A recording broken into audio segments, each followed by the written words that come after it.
Welcome to episode 65 of What's That Sound podcast. My name's Stu Watts, and today I sat down with Will Conway, who's a producer, musician, and music director from Melbourne.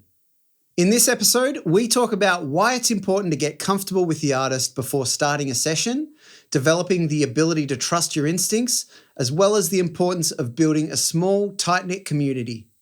If you would like to support the podcast, you can share it in a conversation or on social media. We want to spread the word about all these amazing guests that I'm lucky enough to interview. Rating us 5 stars on Spotify and Apple Podcasts really helps too. Make sure you're following or subscribed on YouTube, Instagram, and TikTok. That way you can stay up to date with everything new in the world of What's That Sound. If you got value from this episode, you can give back by buying a t-shirt or donating to the podcast. Every little bit helps to go towards developing the podcast into something bigger and better. And lastly, if you would like to request a guest to be featured, or if you have feedback for me, you can email me. I reply to every single email that I receive. All of the links to everything I've just mentioned, as well as links to mine and Will's work, is all in the show notes. With all that aside, let's get into it. This is episode 65 with Will Conway. You're listening to What's That Sound with your host, Stu Watts.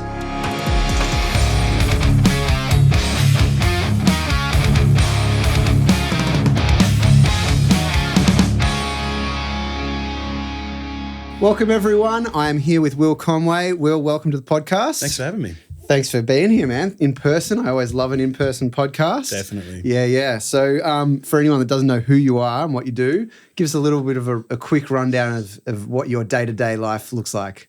Yeah, day-to-day life actually looks pretty crazy. Yeah. I am a producer, a session musician. I do a lot of touring and music direction for different artists. I like to just, think about myself as if you need something, I'll try to figure out how to do it. Yeah. Sometimes not so well, but I think that's all part of the process. It is, absolutely. And we'll go through some of that for sure. Well, tell us where it all started, where did music come into your world? My mum has this old piano in our house. It's my great-great-grandmother's, I believe. Mm-hmm. No one's played it since my great-great-grandmother. It just keeps getting passed down and passed down. That's good. Yeah, it's very good. And when I was about 7 or so, I have 3 older brothers that all got put through music lessons, all hated it, all gave up. And I think by the time it got to me, my parents were like, we're not doing this again. I think it's a waste of money. It's a waste of time. So that was never really on the cards, but I used to just sit down and play, and I think eventually they thought maybe there's something to this. And so I've been playing piano since 7, I guess. Grew up private schools doing the concert band kind of thing. Somewhere along the way my teachers knew that I could play piano, so they made me play mallet percussion, xylophones, marimbas. And then one day they were like, oh, you play all of that? You can play drums? And I was like, not really, but I guess so. And started playing drums when I was about 14 in school jazz band. I remember walking into a rehearsal. They'd just lost their drummer. And they were like, you can do it. And I was like, I don't think I can. And they were like, just play 1, 2, 3, 4 and just keep everyone in time. And that was it. And I guess music's kind of been there since I can really remember. I always find that question a bit tough to answer. Because it's just I actually don't know if I can remember a time where I didn't play. But that's the earliest memories I have of playing music. Yeah. And what music were you into? What were you listening to? What were your parents listening to? What was around your house? Were your brothers? Mum is ABBA. Yep. Kelly Clarkson, Dido, Enya, through and through. Yeah. She's a real radio-friendly kind of parent. Yeah. I think she gets the ABBA from my grandmother, who's a diehard ABBA fan. Mm-hmm. And I think that's something that I'm realizing is through, I guess, osmosis. I also am now a diehard ABBA fan. Yeah. My stepdad, it was Queen but my mum would never let him listen to it because she hated it.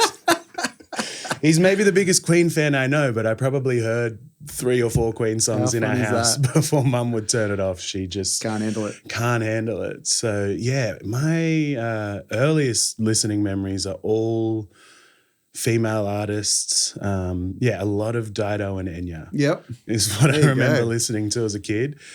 My first realization of I could listen to music that I wanted to listen to was on a drive with my uncle. He put on Bleeding Love by Leona Lewis. Yep. And I don't know, I think at the time, that was so different to anything I had heard. On the radio and stuff. Yeah, on the radio and stuff like that. So I guess it was at the time. Yeah, it was pretty. There's a lot of rap and hard rock and stuff going on at that time. It felt really fresh, the R&B thing. And I just realized, you can you don't have to just listen to what's on the radio. So I used to spend so much time. We used to get Dad to take us to JB Hi-Fi, and you could go and pick 12 songs and burn them to a CD. And then LimeWire came around, and it was kind of game over from there. And I just, I don't know if I condone it, but I do miss it. Yeah, absolutely. Oh man, I was the one that was always burning CDs for my mates. Playlist, I was a fiend for that sort of stuff. For sure. Yeah, I mean, it was what was happening. You knew no different. Yeah, exactly. So and there's a song which. Riding Solo by Jason Derulo. I always remember from the LimeWire days because there's a version of it with Bittersweet Symphony as the backing track. And that's the version I know, but apparently that's the original demo that they cut. And then they cut the real version. And it wasn't until I was 23 that I heard the real version. It's so funny. On LimeWire, there was so many of those B-sides demos and stuff that you could find that these days, unless they put it on Spotify, it's just not there. No, it's really not. So it was kind of the wild, wild west back then. But I do miss it. But I don't know. Things have changed. I think even as well with that early kind of when Spotify and stuff didn't exist, you latched onto music. Yeah. There was more of but there was a different type of connection you had with music because you only had so much unless you had 160 gig iPod or something like that. There's something to be said for having to actually go and hunt to find music. And I know even, I'm grateful that I had that, but even now I slip into opening up my daily mix and going, cool, that'll do. Yeah. And just getting music that someone else curates for me. And I have to tell myself, no, go look for the stuff you actually enjoy. True. But, I think that's what, LimeWire and even earlier than that, buying tunes off iTunes, buying CDs, stuff like that. I think it's so great that you put effort into looking for the music that you love. It's true. Yeah. And so after high school, did you go straight into being a professional muso or did you study? What happened there? Yeah, I applied to a lot of universities, got into VCA, and then randomly a band that I was playing for at the time won a Global Battle of the Bands competition. Wow. For Australia, and we got sent over to Europe to... Was that the, what was it called? I think it was called Global Battle of the Bands. Yeah, there was one that was a German one, and I was in it a few times. Right. And it was I hated it. Emergenza? Yeah, that's it. Yeah. That frustrated me because it was so expensive for my friends to go and see me and they would. Yeah. And I felt bad because tickets were $20, $25, $30. Yeah. And it's they can go see me at a normal pub for $5. Yeah. But yet, you had to get your friends down because it was a popularity contest and stuff. Anyway, that's a whole other thing. I think this one was called Global Battle of the Bands, and we randomly won the Australian leg, and they sent us over to Europe to do the world final and represent Australia, which felt like the coolest thing on the planet. And we, made a little tour out of it and toured around Europe for a bit. What was the band called? Don't want to share? No, not at all. But it was called The Run. I regret the name. Yeah. We've all got them. We've all got them. But yeah, we went to Europe and spent a couple of months over there, and I put the idea of going to uni on hold, and here I am 10 years later. There you go. I never went back. That's wild. Well, I guess kind of, you do a lot of things these days, but kind of talk us through like what that journey looked like and, eventually how you got to here doing all of these different things that you do. For sure. That band was a very formative time of my life. I think everyone has that first band where you think, we're going to take over the world. Yeah. And this is it. And I need to pour everything I have into this. And once that stopped and we all went our separate ways on not so nice terms, as I think a lot of people can relate to. Yeah. It was a bit of a question of like, all right, well, what am I outside of this? What do I actually have the skill set to do? And I think I've always been more enamored by how everything gets put together, like music as a whole. I definitely wouldn't tell you I'm the world's best drummer or the world's best anything. I'm not really, I guess, looking for that kind of level of technical facility. I'm always like, I want to make songs. So I started helping out friends, artists I worked with, doing just little demo sessions. Yep. And always saying, take this to someone else. Okay, I don't know what I'm doing. Like, I just like to mess around and make things. And I don't know, I think eventually at some point you realize that part of that's probably a bit imposter syndrome and maybe you do have something to offer in the space. I got very lucky. A friend of mine who was the ex-girlfriend of my housemate really wanted to make a record together. She was making a record with a different producer and was freaking out because she was like, I don't even know which way I want to go with this record. I said, well, come round and why don't we make one song into like 3 different demos of completely different worlds, just so you can get an understanding of like where you can go. I think for an artist, it's like, you write a song on a guitar and then if you don't have the know-how, the whole production world seems so scary. Yeah. So I just wanted to make it less scary for her. And then after that, she was like, I actually just think I want you to produce my record. And I was like, cool, no worries. And she was like, but I can't do it here because you live with my ex. And so many of these songs are about her. And I was like, that's fair. I think, well, maybe you might need to get someone else. And she was like, can't we just hire a studio? And I was like, oh, yeah, I guess we could. And so from that, we hired a studio for like 4 or 5 sessions and made this EP. And then I got talking to the guy who ran the studio and was like, could I rent this space one day a month and just see how it feels? And it was tiny. It was like a shoebox sized room. It was like a bedroom studio, but in technically a studio. Yeah.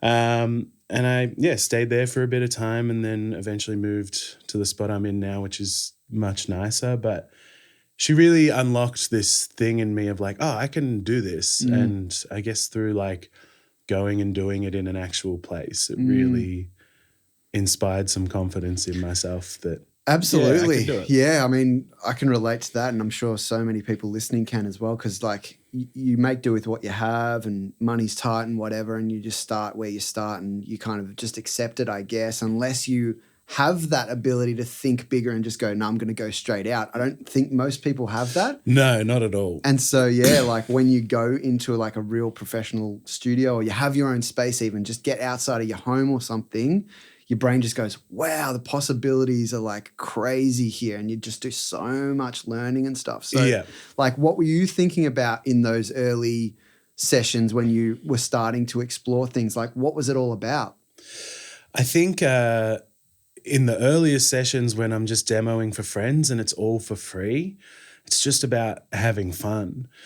As soon as there's like money on the table, I felt like this anxiety within myself of like, oh, can I do this? And I think to some degree, I still feel that on every session I do with someone. It's definitely like tapered down. Right, yeah. But I still feel with every new session, I'm like, oh, can I actually do this? Can I take this song from this tiny thing into this big, massive production? Am I going to go in the right way? And I think like one thing a lot of producers would be able to relate to and understand is this idea of you're trying to serve an artist's vision whilst also find your own artistic voice within that and serve that. And it's a constant push and pull, I think. I think so, yeah. So, yeah, in a lot of the earliest sessions that I remember doing, you know, just in my bedroom at home with friends, it was so carefree. And I think like I'm always chasing that feeling of just like being kids in a bedroom. And yeah, sometimes you're in with a client and you sit there and you're just making something and you look back at the couch and you think, do you like this? Yeah. I hope so, because I think it's kind of cool. And they're sitting there silently and you're trying to read the room. But yeah, as you get older and as you do it more and more, it becomes much easier to understand those situations straight off the bat. Absolutely. And do you remember like with the live stuff as well as in studio, was most of it learning by yourself and figuring it all out? Did you have any other like mentor types that would kind of help guide you through any of that sort of stuff, or did you just kind of wing it? Yeah, I always find myself saying I'm a child of YouTube. Yeah. You know, I think it is arguably the greatest resource on the planet, and you can learn to do everything there. I don't think there's a single thing that you can't. But in terms of mentors, my best friend is a man named Jaron Jay, who's a phenomenal artist in his own right. I got to see you guys with Lawrence. Oh, awesome. Yeah. I was very, very impressed. Let me say that. Yeah, the show was awesome. Yeah, and I'm very lucky to now be his music director. And we've been friends probably about 14 years now. Cool. And we met, he's about 8 years older than me. We met at a high school production of Fame. Oh, there you go. I have a whole different music theatre past. I've done a lot in that space, but I was playing drums. I think it was the second time I was playing for a musical in my life, and he had graduated from this high school. He would have been about 22 and I was 14, and he was playing bass, and we had this conductor and she couldn't cue in songs in time. Most phenomenal piano player I think I've ever met. But, you know, like we'd be 1, 2, 3, 4. Yeah. It was exactly that. And somehow Jaron had this magical knack of whilst she was counting in, he would count in me in the right properly. Time. That's awesome. And so, yeah, we just kind of hit it off from there. But he produced my first band's first album, first EP. And it sucked.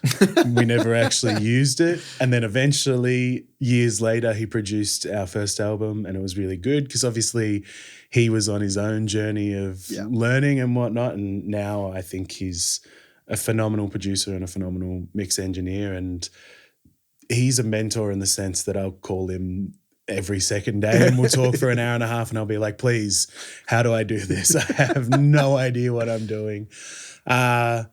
I'm also very lucky to share the studio I'm in with a man named Ben Irawan, goes by Elon Bust on Instagram. If you're looking for a producer, I think I've seen or a mix engineer, he's phenomenal.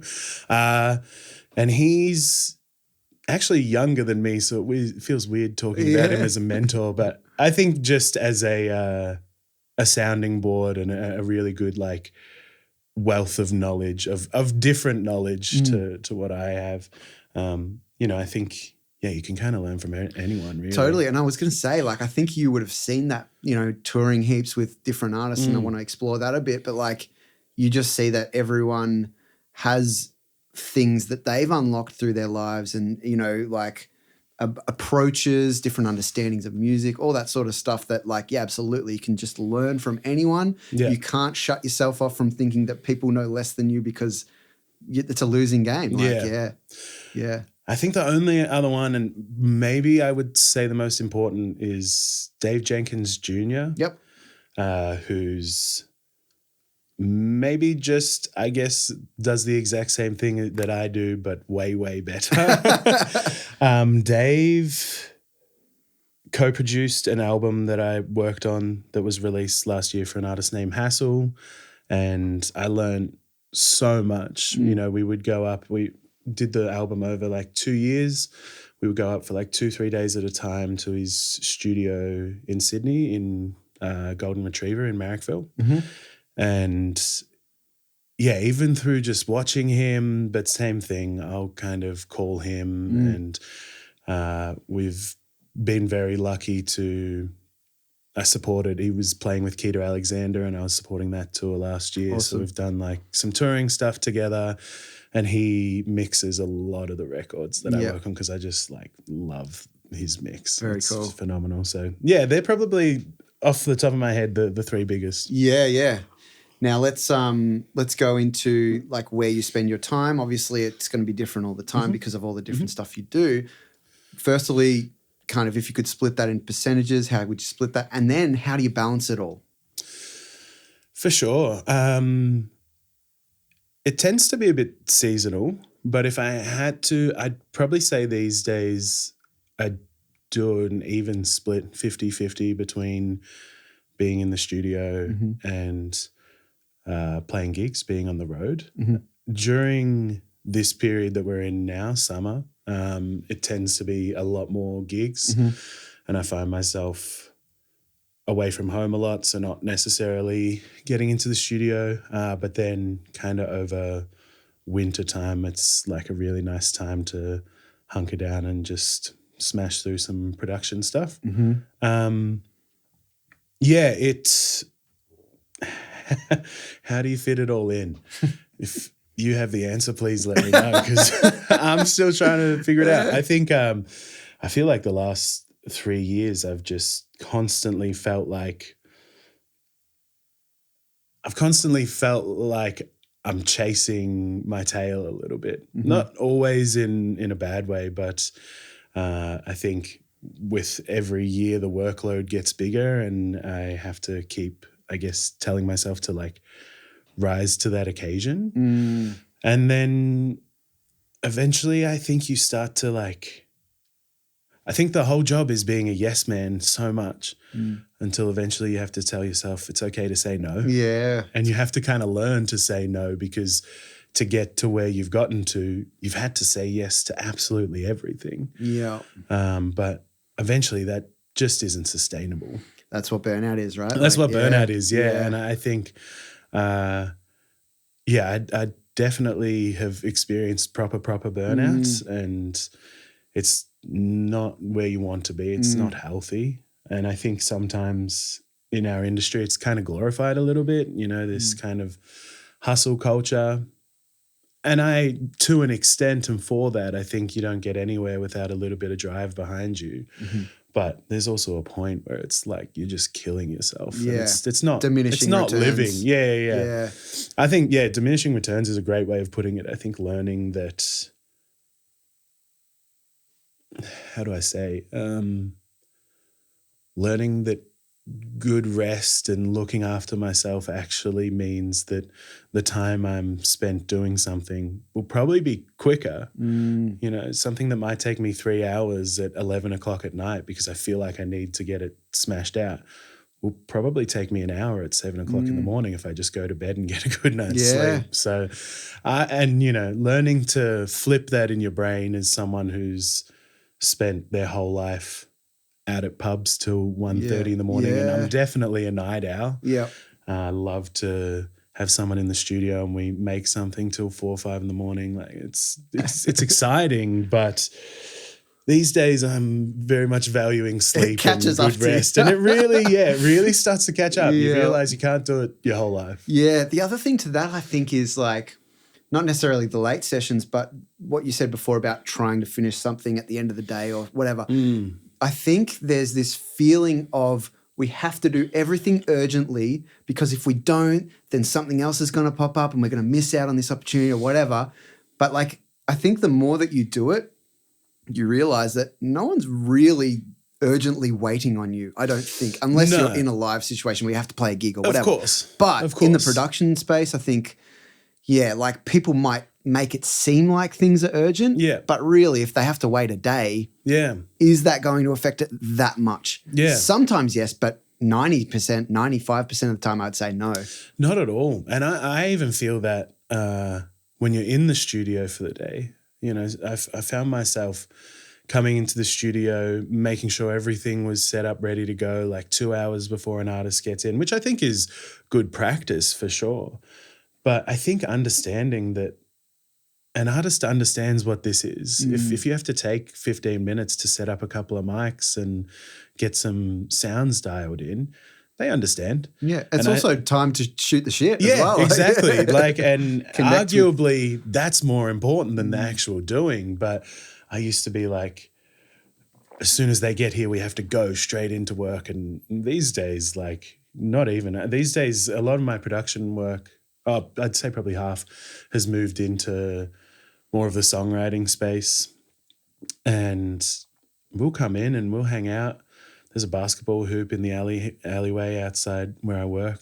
We'll go out and shoot hoops. And sometimes we might not even make something, you know, it's just like, cool. And then the next time we come in, it's like the ideas are all there, you know. You just like get in, you just go. You just go, you know, and especially like in that songwriting space, it's like, how do you write with someone that you don't know, you know? So you need that kind of thing. And then after a few hours of shooting the shit, you go, oh, remember that thing we talked about 2 hours ago? Maybe we should write about that. Cool. So, yeah. Yeah, I love that. I love that.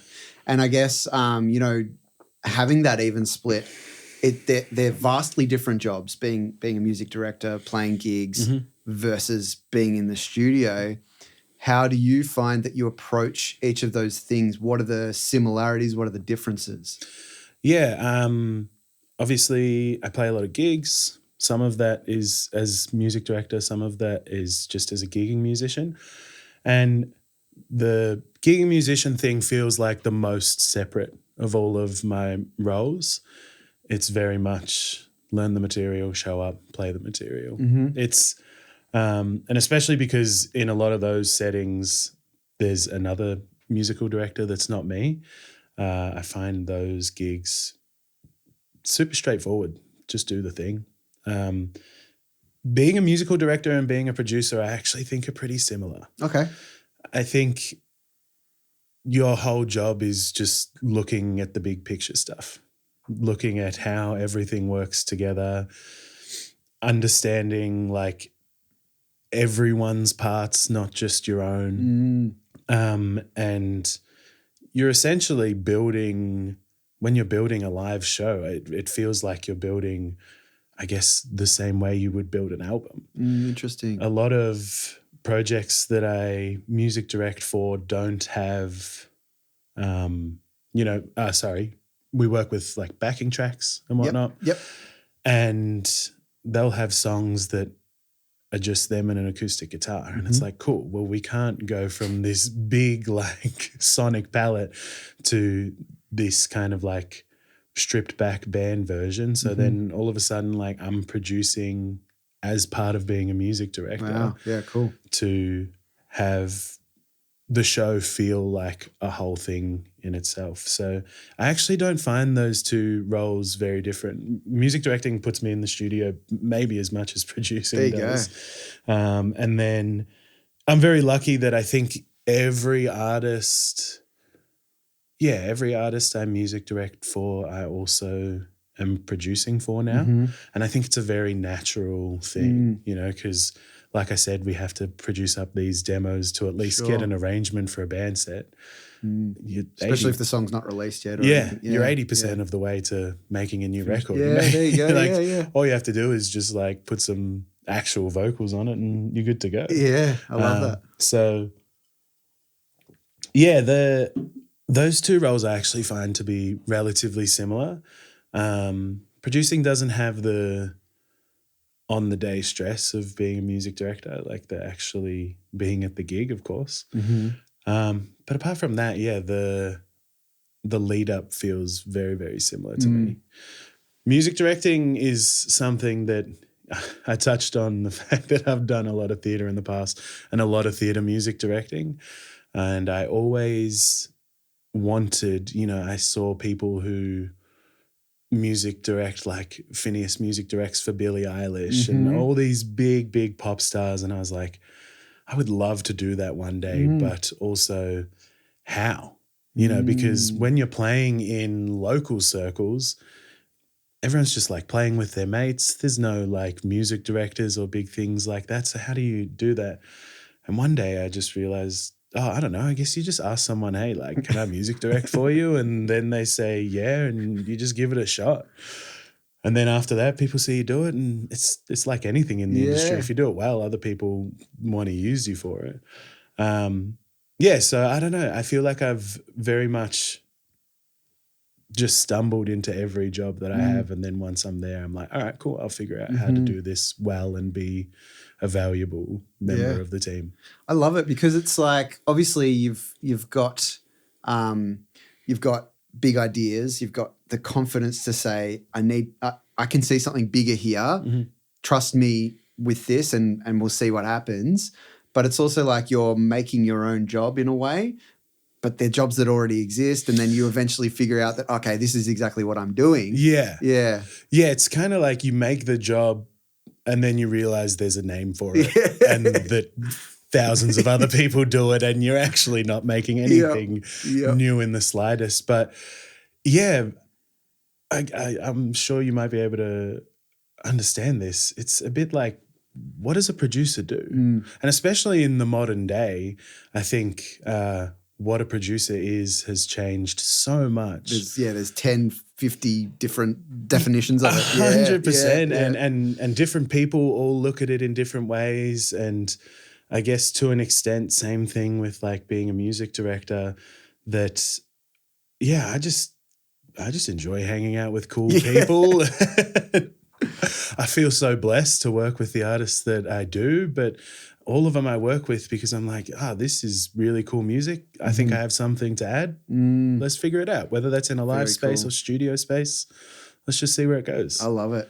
And where does creativity come into it, as well as like when you're, creating something new? Do you have to get yourself into the zone, or is it just a matter of, I'm here to work, let's go? Do you have any specific kind of go-to things that you do to get creative or anything like that? I think sometimes that's a really interesting question. It's actually got me a bit stumped.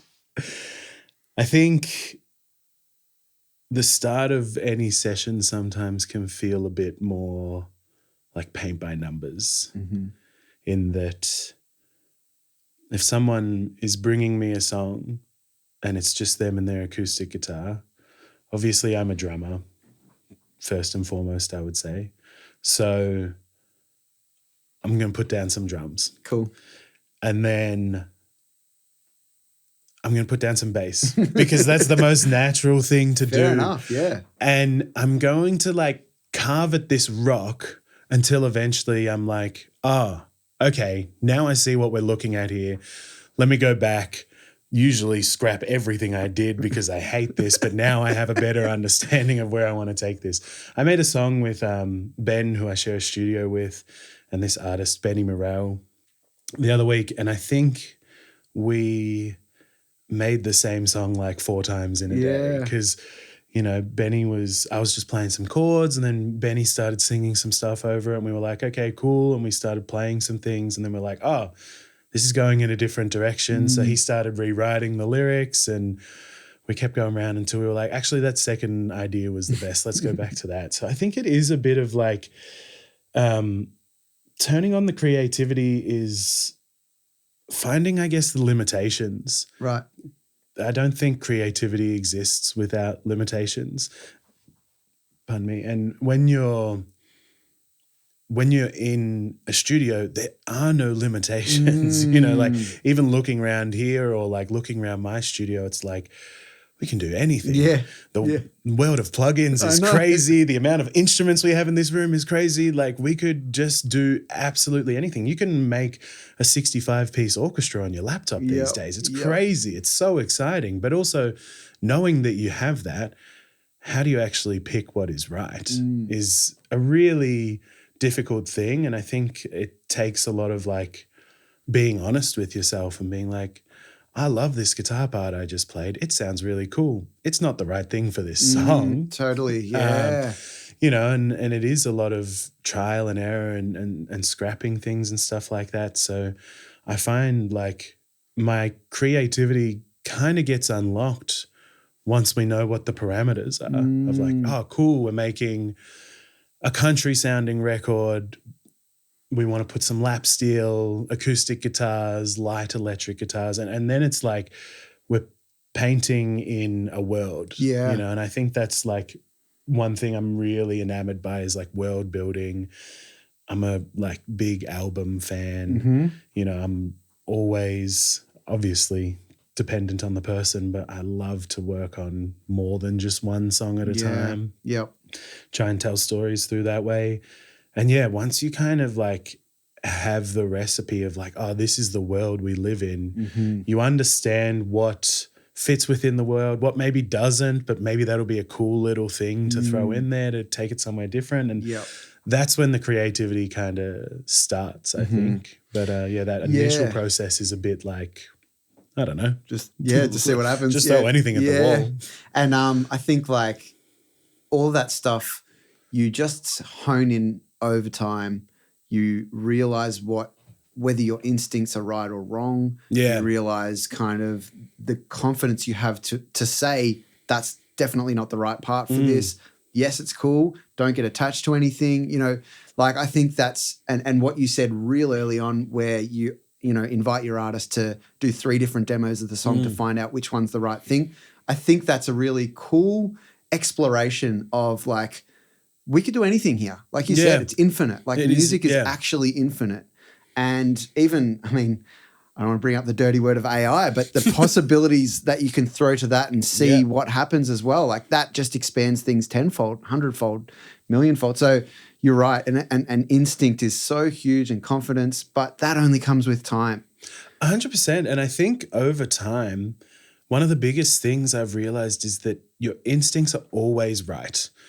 Whether you're like an artist or producer that's just starting out or someone that's been doing it 20, 30 years, your instincts are always right because that's taste. And at the end of the day, like if it feels good to you, all that matters.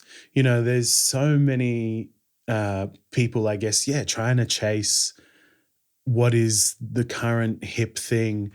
But we live in a day and age that if you're chasing the current hip thing, you're already behind. You're already behind. Like, and things like, I guess I use people like Dijon and McGee at the moment as a reference point of like where popular music is shifting towards. None of that came from trying to be the hip new thing. That just came from them going, I like the way this sounds. And if we're being honest, it sounds pretty messed up. It's weird. If you're like an engineer, you're probably sitting there being like, what are they doing? But it strikes a chord with someone. It does something. And at the end of the day, like it struck a chord with them and that's all that mattered at the time. So I think instincts is something that I'm like, you are always right. Just follow your gut. Something will come of it. You probably don't know what it is just yet, but if it feels like it's right, then it's right. If it feels like it's wrong, it's wrong. Because if you don't have that, then like what else do you have? Totally. And I think like people might have heard me say this before. I love the idea of thinking, well, there's always the next song. You know, and if you get it wrong, who cares? Like who cares? Like even if you release it and it flops or whatever, like it doesn't hit the expectation that you thought it might have. Okay. That's fine. I think like, you know, when we grew up, it was all about the album. Like and I love albums too. I think like I love the ability to listen through a whole album, go through journeys and stuff like that. But I think the ideal of crafting this thing that was perfect was way more important back then. These days, the ability to just do whatever you want and just see what happens, people aren't in a genre anymore. No. They're just doing anything, and it's cool. 1,000%. And trying to talk to artists and explain to them, you're an artist. That's like, not to get all hippy dippy, but like that's just a way of being. You know, you see the world through a different lens than most normal people, and you understand how to articulate that. So stop getting caught up in the commercial side of things of like every song needs to smash. Has to have this, has to have that. Yeah. And just make songs because that's what you do. And if you didn't do it, you wouldn't be able to live. Yeah. You know. It's also what's exciting about like everyone's different. Yeah. Like your stuff will resonate with someone. Yeah. Like you just have to find them. But like, yeah, I couldn't agree more. Yeah. So, and I wish we had it like they did in the old days where you could make 100 songs for an album, but you know, people don't have that kind of money and it's completely understandable. And I think because of that, there is a bit of like, especially for young independent artists who are out there working 3-4 jobs just to be able to come in and pay for studio time. It's a bit like this song has to win. So I do understand that thing. It is tough out there. Yeah. However, you just kind of have to be like, it's going to be what it's going to be. You actually have no control over it. You know, the things you do have control, I guess, is how you market it, whether you actually even like the song in the first place. But like, if those things are in order, then just put it out there and see how it goes. Exactly. I love it. Now I want to explore, you know, you've done some really great tours. You've worked with some amazing artists. You know, you've shared stages with some amazing people.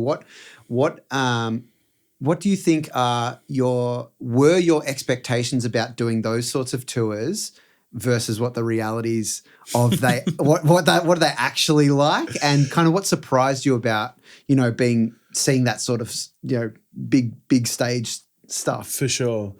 I think my first expectation of touring from when I was younger is you just get to travel and it's pretty much like doing what you love whilst also being on holiday. Which I think from the outside, it still seems like that to a lot of people, and it's not. Yeah. It is awesome, but it's work. It's a job just like any other job. And the reality of touring is most days you're up at 6 o'clock, if you're lucky, maybe even earlier, and going to an airport, flying to the next place, usually spending the time between 11 a.m. and 2 p.m. doing nothing, waiting for the hotel to let you into your room. And there's usually just like 10 people sitting on their phones in a cafe. Yeah. And then you get in, drop your gear, go to the venue, sit around there, do a sound check, play a gig, and you get home at 1 a.m. and then do it all over again. Yeah. You're not actually really going out and climbing the Sydney Harbour Bridge and doing all the things that, you know, holidays exist. And I need a holiday from touring, you know. So I think there's that kind of aspect that dies pretty quickly. And thankfully, I think that aspect actually dies when you're, you know, a young kid playing like to 20 people and you're like, whoa, this is nowhere near as glamorous as it seems. But yeah, you did touch on, I have been very lucky, especially over the past couple of years, to play some bigger full rooms. Yeah. And that side of touring has been really interesting. It's everything that I ever dreamed about.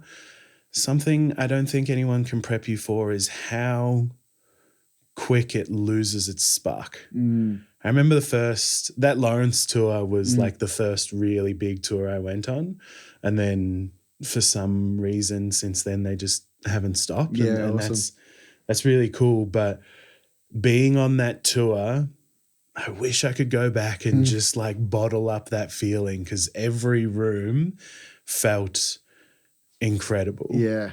And I've now been lucky enough to play all of those rooms again, and you walk into them and it's still incredible. Don't get me wrong. Like, they don't like completely lose their thing, but there's just nothing like playing it for the first time. There's nothing like walking out on a stage like that and being like, okay, cool, time to go.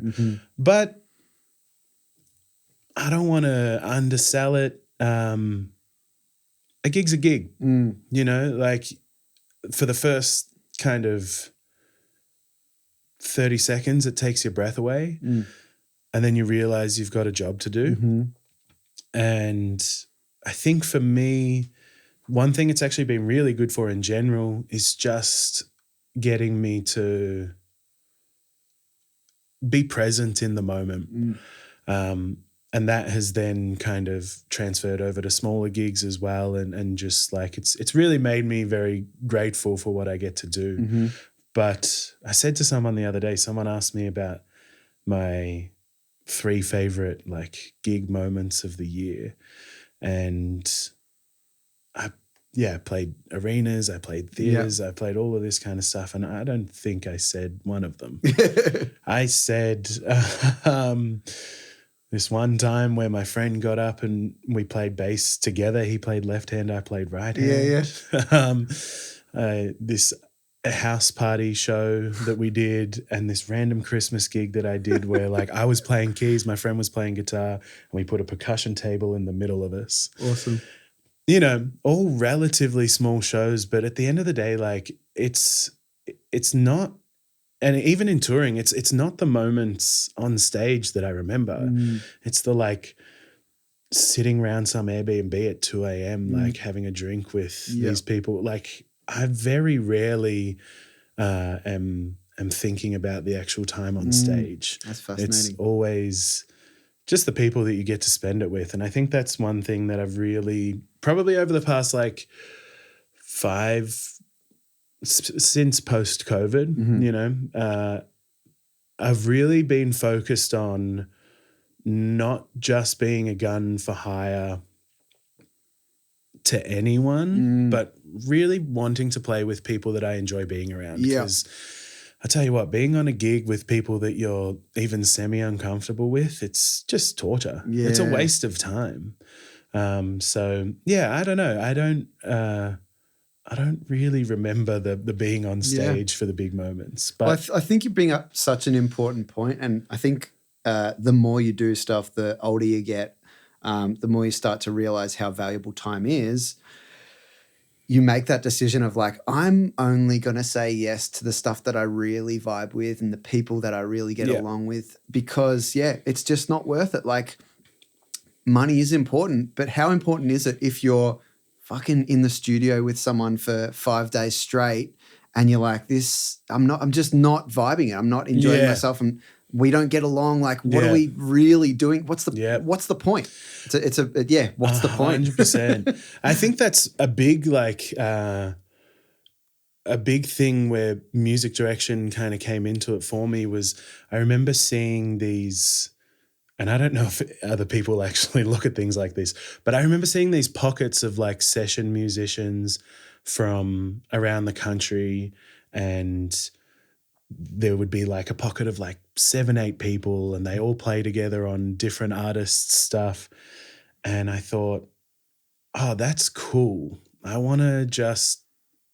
think there's such a big focus on like wider community and getting to know everyone in the community. And I think that's exciting. But this concept of like really tight, smaller community has been something that I've focused on over the past 2-3 years, of going, oh, these are the like 10 people that I hold closest to me and that I want to do everything with. And being a music director kind of gives me the ability to do so. That's great. I put my best friend Tom on bass, or my friend Miggy on drums, or my friend Sean on sound, and all of a sudden it's like, cool, now I'm just taking my best mates around the country. Yeah, so how sick. fun. Yeah. Are you kidding? Like that's what a life. That's the dream. Yeah, absolutely. So yeah, and we just get to do a lot of dumb stuff and play a lot of cool shows and do things that like I just never would have thought was possible. When I look at what my life is now, I'm like, nah, there's no way. I remember I'm from Geelong and, you know, I don't know if you know the Barwon Club in Geelong. I mean, I've heard of it. I don't think I've ever been there. No, you're probably lucky if you I've been to Lammy's. Oh, whoa, crazy. But the Barwon Club's like, you know, this realistically, it's a shitty dive bar, but it is like the place in Geelong. I remember just being like, if I could play there once, that would be it. Like I've made it now. To think about what life is now is just nuts. You know, feels so lucky. So cool. And when it comes to, I don't know how much you think about this. I want to know, like, you know, obviously what you're doing, it's entertainment. It's important to put on a great show. It's important to vibe with the musicians, all the stuff that we've talked about. But when it comes to the business side of things, do you think much about that? And if so, like what do you focus on when it comes to business and, you know, making sure your ducks are in a row and all that sort of stuff? Yeah, I think about the business side quite a bit, mainly because for so long I didn't. For so long it was all fun and games. And it got to a point where I was constantly doing, you know, playing gigs for free, doing favors for people, whilst also working a full-time job just because that was the only way that I could make money.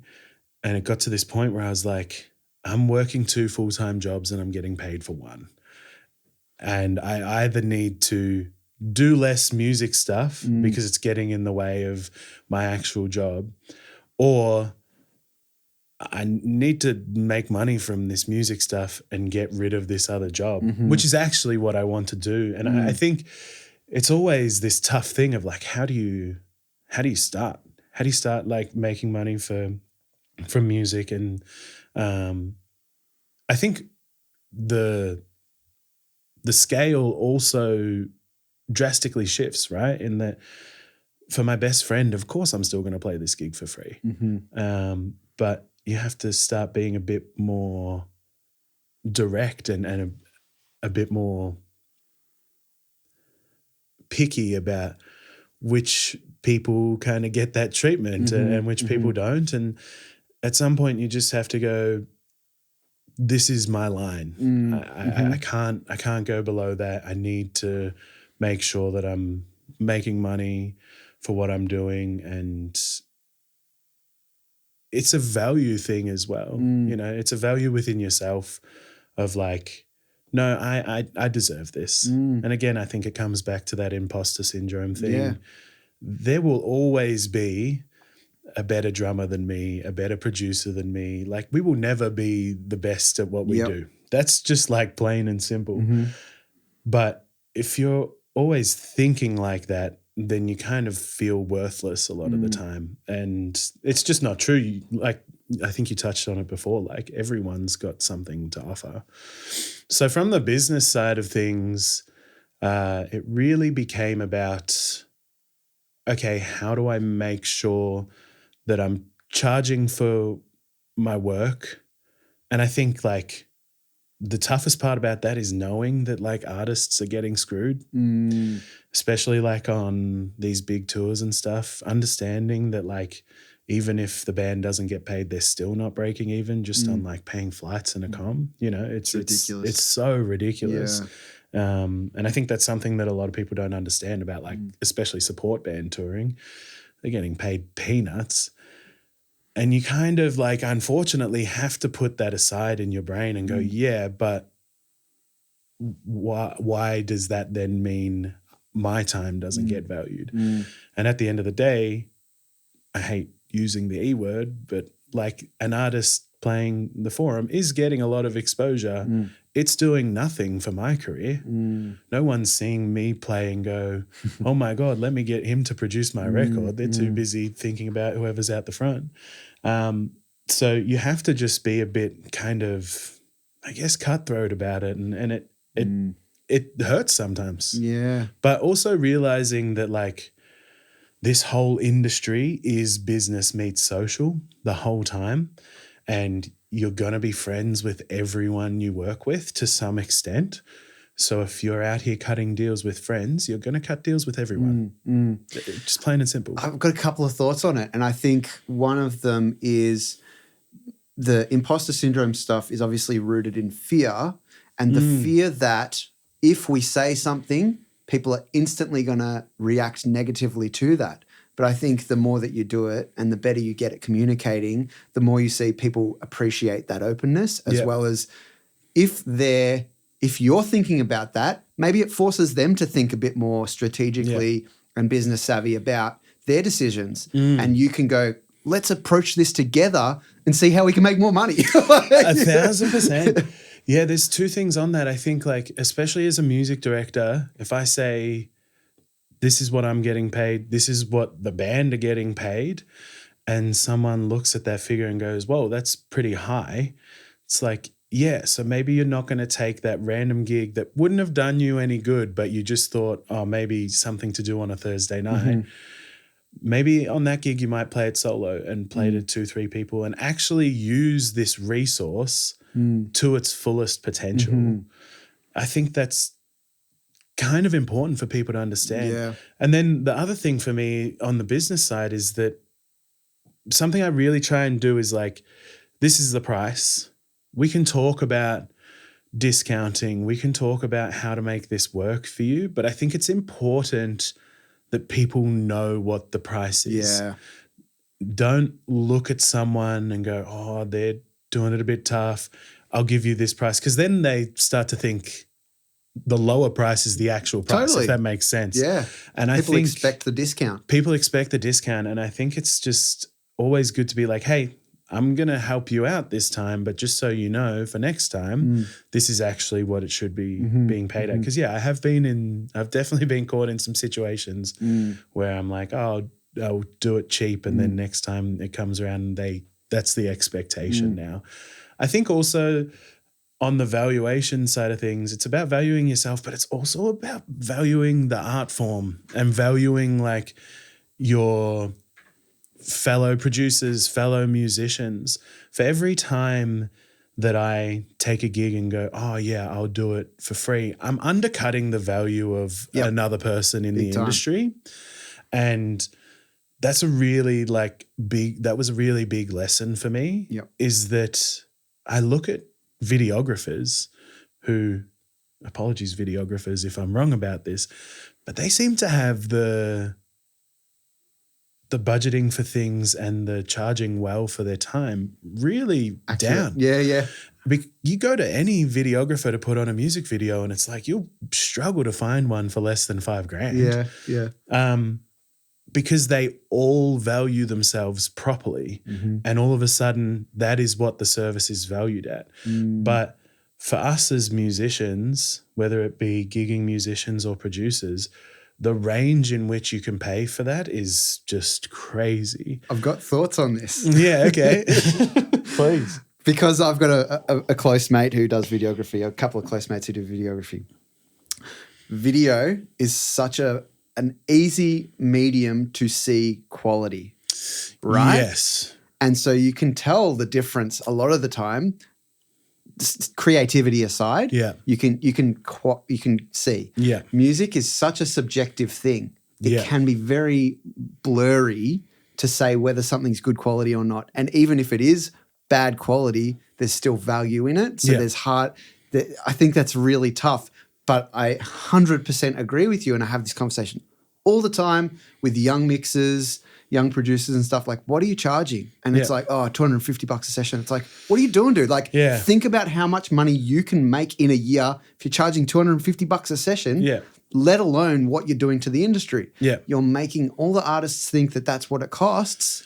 You're fucking everyone. Like, And I guess on the conversation of quality, it'd be interesting to see if everyone charged the exact same, how fast artists would actually recognize the difference in quality. But a lot of the time these days, artists are just going for price. You know, I have done some work at like a few universities and seen these up and coming songwriters. They're just out of high school. They've finished their uni degree and they're like, oh my God, I have to record an EP. I have to like do the thing, I guess. And they're just going to whoever's going to give them the best deal. Totally. Their song comes out. It sounds awful, but they don't care because they've put something into the world. Mm-hmm. There's a feeling of like, I mean something because there's something out there. And it's like, I remember this artist Medium Build saying on a podcast once that his goal his entire life was to make an album. And then since he put out that album, his goal for the rest of his life has been to make a good album. Yeah. You know, and I think it is a bit of that, but yeah, maybe we would be able to actually recognize quality more if the business side, the money side of things was a bit more standardized. Yep. Who's to say? Absolutely. Well, I want to kind of talk about what's coming up in the future for you. Like, sure. what are you looking forward to? What are you currently focusing on? Like, what are your focal points when it comes to both of like your crafts? Mm-hmm. What are you like really honing in on, and what are you excited about to work on as well? Yeah, I'm touring a lot this year. I think I've been within myself trying to change the way that I music direct a little bit, which is probably something I could talk about for hours and hours. But every single day I'm trying to hone in on how to be a better music director. I think there's so much of it that is communication. You know, you're dealing with an artist, management, booking agents, promoter reps, and then obviously your band and trying to get across these ideas that are in your head or the artist's head to a band always has its own interesting set of challenges. And I'm always changing how I do things. I think when I first started music directing, it was like, okay, get the ideas down perfect, note for note, stems everything out, send everyone their own separate stems, learn these parts note for note. And as time's gone on, I'm a bit like, oh, you're not leaving enough space in the room for everyone to bring their own thing and for us to create something that feels totally unique. This just feels like you on a page 7 times. And same thing, I guess, also applies to producing. You know, I definitely produce for solo artists more than bands. I don't really do the band thing. And so obviously through that, I am like demoing a lot of these parts by myself. I'm always trying to get, I have a dear friend, Ethan Thomas, who does a lot of like guitars and bass on records that I do. And I play bass, I play guitar, but I just like, here's a rough idea. Now play it for me how someone who's played guitar their whole life would play it. Now show me like what it makes you feel like. I think is something that I'm really honing in on because I was always addicted to this idea of like, I can do it all by myself. The laptop has made it all possible. And now I'm like, if an artist has the budget, please let me book a whole band and bring them in and let them just give their own flair to this thing. And learning how to like direct things like in that way where you're not so like chokehold on the arrangements and stuff like that, but you're actually letting people do their thing and then going, cool, not that, maybe something like this is a big thing that I love it, man. And it's something that I'm like you coming to appreciate more and more is like, we know like there's no shortage of talent out there. Yeah. Right? There's no shortage of that. Like it is everywhere. So why not find the people, like you said, building the small community, and we're coming 360 here, but like building that small community of people that you get along with really well, that you trust, amazing musicians, let them do their thing. And you can start to find what everyone's talents are. Per song, you might be like, oh, this guy's great on that. Like, I'm going to get them in. Like, I think that is super special. And I fall into that first category of doing everything myself as well. I mean, I think everyone does because it comes to that a point of like the music industry in Australia is small as well. Yeah. And there's only so much and everyone's fending for themselves and all that. But I think there's value in bringing people in and like you said, like raising the like economy for everyone. For sure. There's huge value in that for sure. I think also like as a producer, I'm an engineer's worst nightmare. I hate mixing. I have so much respect for people that do it and yourself included. It's my worst nightmare. and I remember like that was the one thing that kind of stopped me from like being a producer was that I don't like this. I don't want to really get better at this. I don't actually really care about the threshold on a compressor. Like all of that stuff kind of scares me, to be completely frank.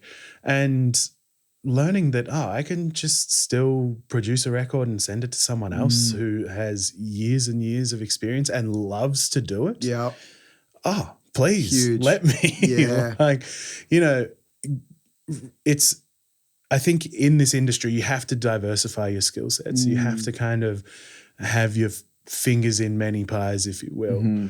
But you also don't have to do it all. Yeah. There are also people who do it much better than you and just like utilize them, lean on them. That is what community is. That's it.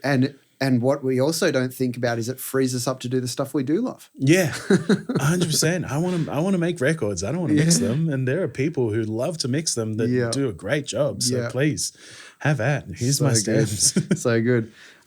What I always do when I finish up the episodes is I like to find out your best bits of quick fire advice for, first of all, people that do what you do, producing, MDing, playing live. Secondly, for the artists that, might be listening to this conversation as well.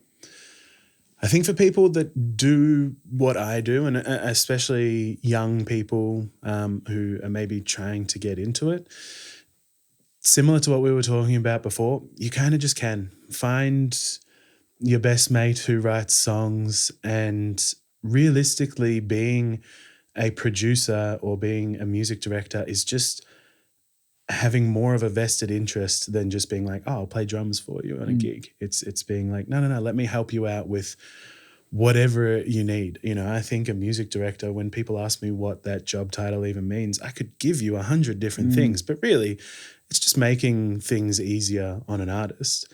So I'm sure that anyone who wants to get into that side of things, they know an artist, they might already play in a band. It's just about saying, I want to take on more responsibility. And you can start to carve out your own niche within that. And I think the same goes for producing. You're never going to be great straight off the bat, but no one ever was. And I think I'm always trying to remember the fact that when I was a kid playing for the first time, I didn't have that thing in the back of my brain that was like, you suck at this, because I sucked at everything. So trying to always get back to a place where I'm okay with sucking.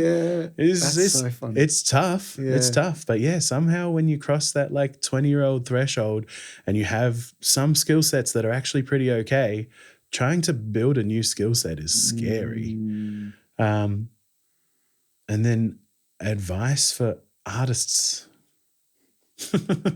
I feel like this is a lot of people. Well, I think this is like I feel like I spend my whole life just constantly talking to artists about problems they have and how to do things. But you're probably the best person to talk to about it. Something I always try and say for brand new artists that don't have a single thing on the internet is, dear God, please take your time.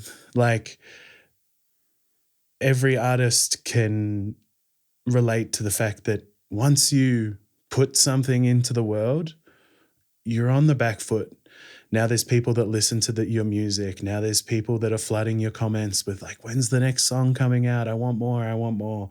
And I'll use an artist that I produce for, Sophie Kelly, as an example. When she came to me, she had no songs in the world. And we made one song and she was like, I'm going to release it next month. And I was like, if I can suggest something, don't do that. Let's make some more songs.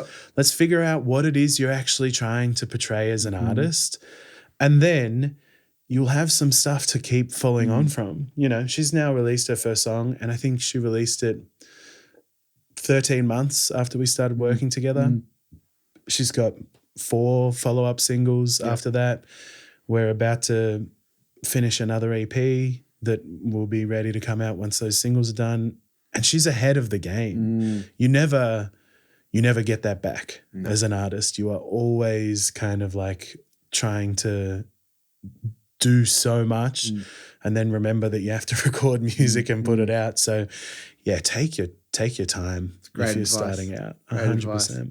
Well, thanks so much for joining me today. Thanks for having me. It's been so awesome. It's been great to get a perspective. I don't think I've talked to a couple of MDs, but not that do as much as you. So it's been awesome to hear that side of things too. Yeah. So thanks again. Thank you so much for having me. And thanks for everyone for checking this out. If you've made it this far, we really appreciate you. Help us out by spreading the word, follow, subscribe, all that sort of business. And yeah, we will see you next time on What's That Sound podcast.